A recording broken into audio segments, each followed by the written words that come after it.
Welcome along, guys. Well, here it is. This is the 790 Adventure, not the R version. The R version is the slightly more off-road focus with some longer travel suspension. This is the smaller, still with a bit of off-road pretense because it's got a 21-inch front wheel, but this is a lower seat height bike for people who want that adventure experience, but are perhaps a little vertically challenged, perhaps. So stay tuned, strap yourselves in. Let's take this bad girl out for a first ride.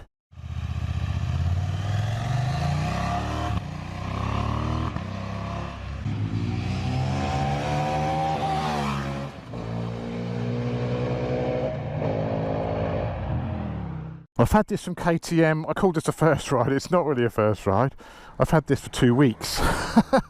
I've ridden it quite a fair bit. So this is really my full review of this bike.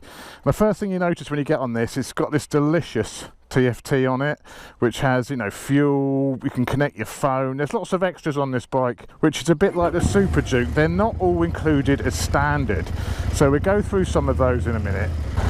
So interestingly enough, I've just come back from Spain, whereby I've been riding the GS 1250s around for the last 2 days. I've been riding them on road, I've been riding them off road. I do intend to take this off road as part of this review, only very light, you know, gravel lanes, nothing too extreme, because this is really a more road focused bike. Even though it's got that 21-inch front wheel, I don't think it's making any pretenses to be an off-road machine. I'm going to buy the R model in a couple of months' time, and we will take that for take it for its paces off-road a little bit more. But I'm going to take this off-road because it's an adventure bike. First impressions after getting off the GS is this is obviously much lighter. This feels like a much smaller bike than the GS. Let's lose the jazz. It's also got an incredible amount of go. It's proper quick. For a little 800, this motor has got some proper legs on it. The mid-range is really strong. Whoa! Sort of from 3 grand to sort of 6 grand, it does really just take off. So this engine first appeared last year. Was it last year or was it the year before? In the 790 Duke. It's an 800cc parallel twin, a brand new design. It was KTM's first ever parallel twin, and it's an absolute stonking power plant. It's compact, it's powerful, it's a little bit noisy. This bike only has a fairly low mileage. It's just under the first service, this bike, and it is a little bit noisy, the engine. There used to also be a few problems when I borrowed the 790 Duke. It used to cut out sometimes when it got hot, and you'd go into like that, you'd pull the clutch to slow down, change gear, and it would cut out. This bike hasn't done none of those things. So all of those slightly hot running issues, slight little niggles, they seem to have been completely ironed out. A quick shifter and a blipper, which I'm also very pleased to say works very well on this. I've actually got my off-road boots on today because I was planning to take this off-road a little bit, but the blipper and the quick shifter are lovely, no problems, no false neutrals, a lovely gearbox. It's also got all the other electronic goodies from the 790. The cornering ABS, the cornering traction control. But one thing they've been a little bit naughty with on this bike, they've actually started charging for some of the extras on this. This also has the option to connect your phone to the bike via Bluetooth, and that is an extra. It's an extra couple of £100 to enable that. But that is a great option, because if you've got a headset, you can actually have the music and control the music on your phone from the controls on the bike. So I'll show you around that in a minute. So riding position, how does this compare to the big old GS? Well, it doesn't feel quite as sporty. I'm quite surprised to say the GS has a slightly more sporty feel to the ride. This is fine, but you're sat, because the seat height is so low on this, your legs are up a little bit, you know, you're sort of set back a little bit of an armchair position, which the GS doesn't have. The GS has a little bit more of a sporty feel, but apart from that, it is very comfortable. The seat is very comfortable. The bars are high, there's plenty of leverage. It's got a 21-inch front wheel, so it does feel a tiny little bit unstable at the front, but it's fine once you get used to it. So we're getting a bit adventure-y now. This sort of stuff, no problem at all. The suspension is sort of road focused. It's the new WP Squirrel suspension. It's very compliant, it's very nice on the road. We'll take it off-road in a minute and we can see if it can actually handle any bumps and stuff, but it's nice enough, it's comfortable enough. Oh, it's just that punch it's got. Mid-range punch is impressive. Absolutely impressive. It feels like the 1250 GS, that punch it's got. For such a small engine, that's an impressive amount of go. They've also sorted out the fueling. The 790 Duke was very snatchy last year. It was one of my criticisms I put against it in my review. It was just, you know, very on-off, very snatchy. That has also seems to be addressed now. So they've spent a bit of time ironing out those little flaws that the early 790 Duke had, and now this motor is much more refined and much more pleasant to live with. Afternoon. Oh, miserable. You can't help but notice these huge pendulant, well, I've heard them referred to as testicles, either side of the bike, and that is actually the fuel tank. This bike has a 20 litre tank, so proper adventure sized tank, and you wouldn't know it from up here. That's because the tank is up here and it's also down the side. So you've got 20 litres of fuel capacity on this machine, which KTM say will do you 250 miles. So that is a massive range, because this bike is actually pretty frugal. It doesn't drink that much fuel. So with 20 litres on board, you've got real distance covering abilities, but they do look a bit like ball bags. That's the downside. But the other upside to the ball bags is it keeps the weight of the fuel very low in the bike. So again, even when you're full of fuel, the bike still feels really rather sporty and rather agile. Chucking it into the bends, yeah, it feels pretty good. Not the sportiest thing in the world. I think that's due to the 21-inch front wheel. It does make, you know, it does make the bike a bit more unsettled.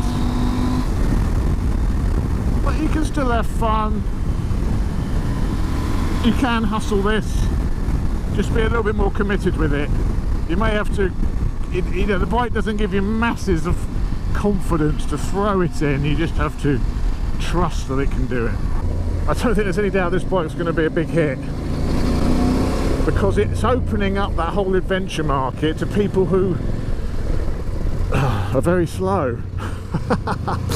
Out of the way, sir. Because the adventure market is huge, and you know, normally these adventure bikes are very, very tall. They're very, very heavy.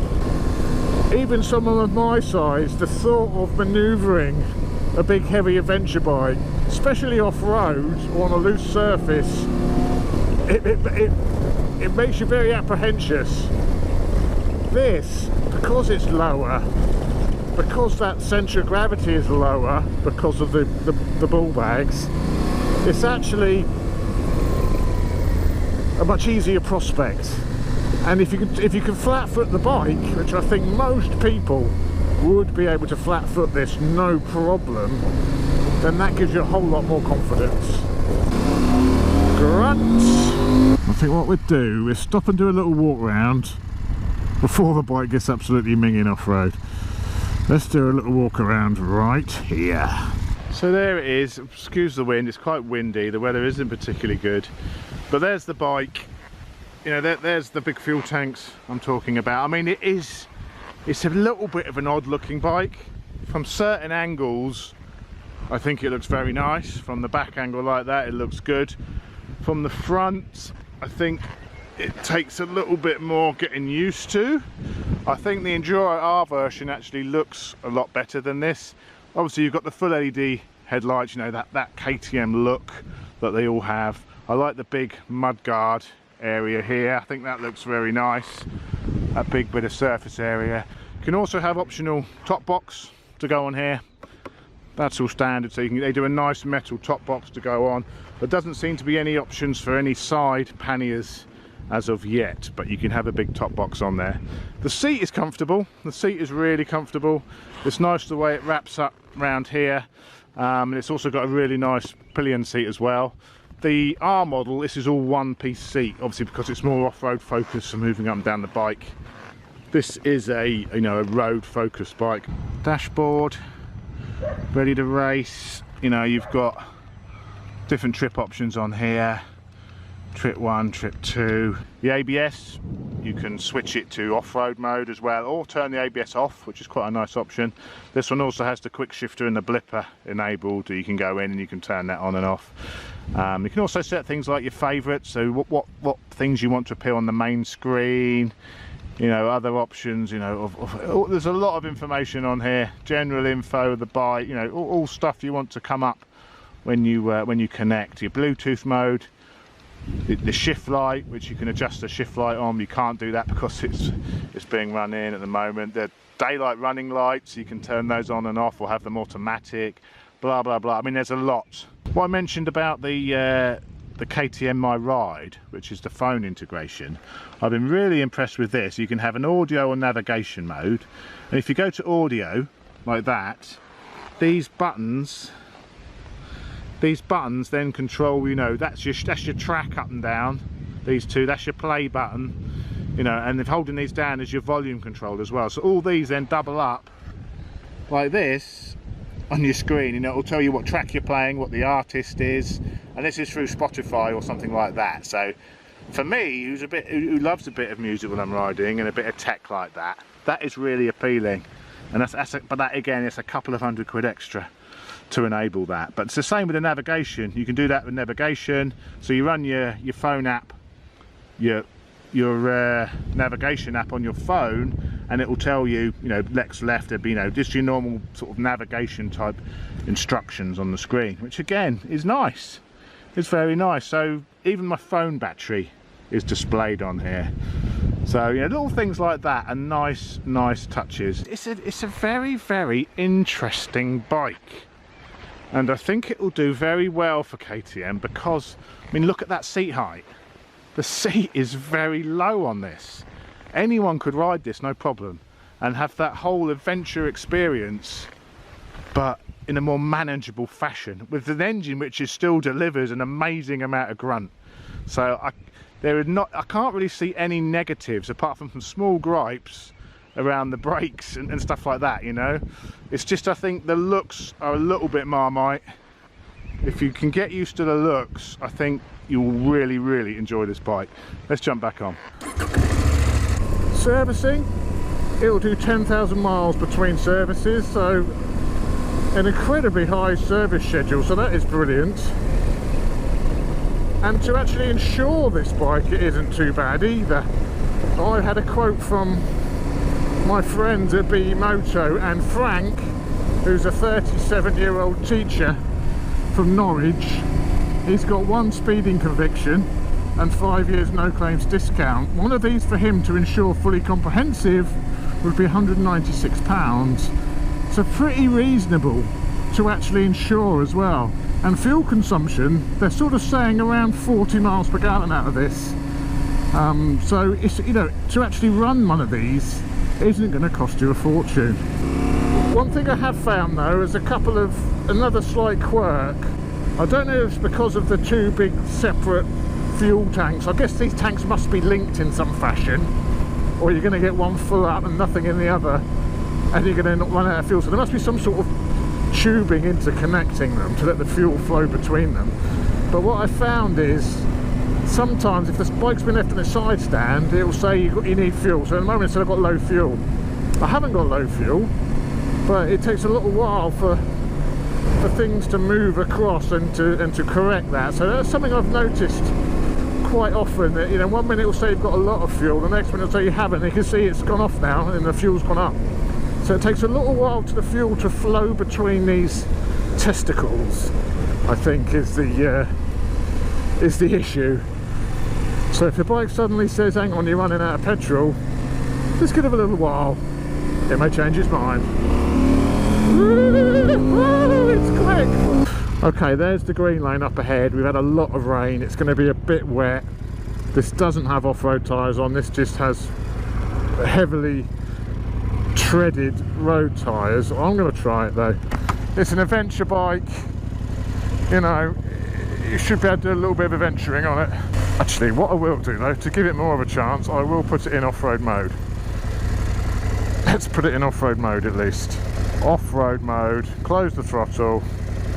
There we go. That'll just reduce the power slightly, flatten off the throttle response a little bit so it's not as sharp. I could also put the ABS into off-road mode as well, couldn't I? ABS, off-road mode. Okay, so now we're in full off-road mode. Always a good idea before going off-road to get the bike in the correct mode. But the problem with this is going to be the amount of grip, I think, with these tyres. Let's stand up. This is no problem at all. I mean, this is the sort of off-roading you're going to want to do on this bike. You're probably not going to want to go too extreme on it. It feels nice between your legs stood up. The bars are nice and high. You've got a decent, you know, I can stand up more or less. I'm 6'2" and I can more or less stand up properly on this, no problem. Yeah, the throttle's nicely softened off so it's not snatchy. Just what you need when you're on the loose stuff. But it feels light. I was off-road on GS's last week and let's do the puddle. Hey, this feels light, this feels nice.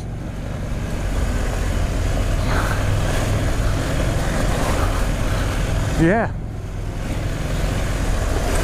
this sort of stuff, no problem at all. A bit more gravelly now. Yeah, that throttle is nicely flattened off. It's not too sharp, it's not just spinning up.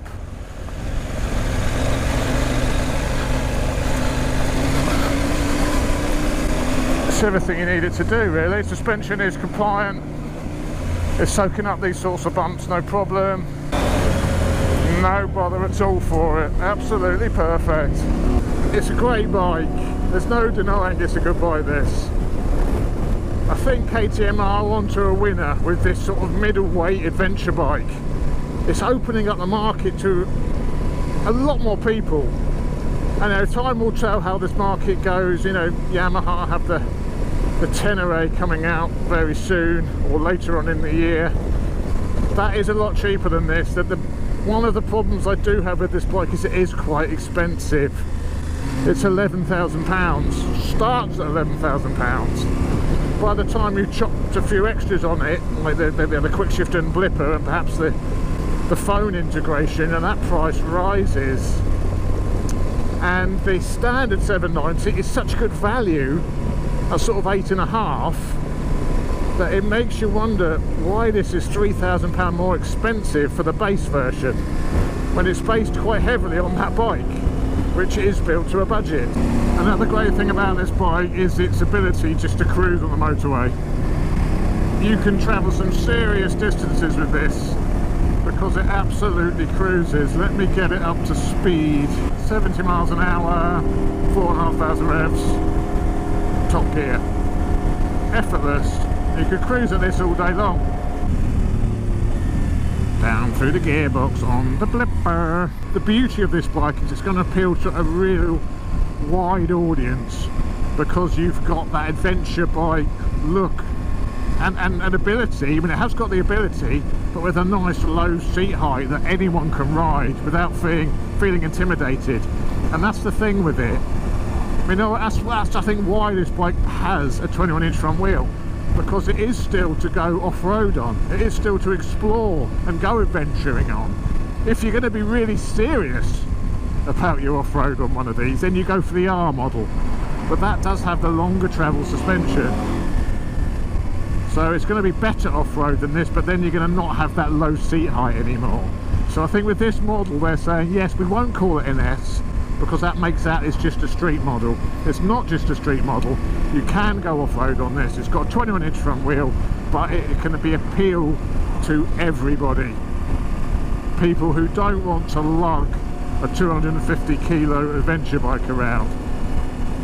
This is where this bike is going to perhaps corner the market, and I think launch a host of competitors. I know Yamaha have the Tenere coming, Suzuki have the V-Strom 650, but that isn't a real adventure bike. There's too many compromises with that one, I would say. But I think this could be the future, and I think this bike will sell very well because it's an absolute beauty. See you later, guys. This is power level 1, which is full power. Jesus! Go! Look at this. Oh, it's down, boy. Check it, man. This thing is absolutely bonkers.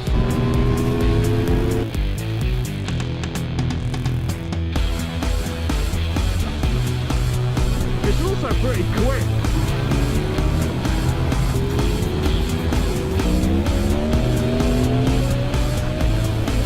Yeah, alright. Never mind getting beat up. Give me this any day of the week. Oh,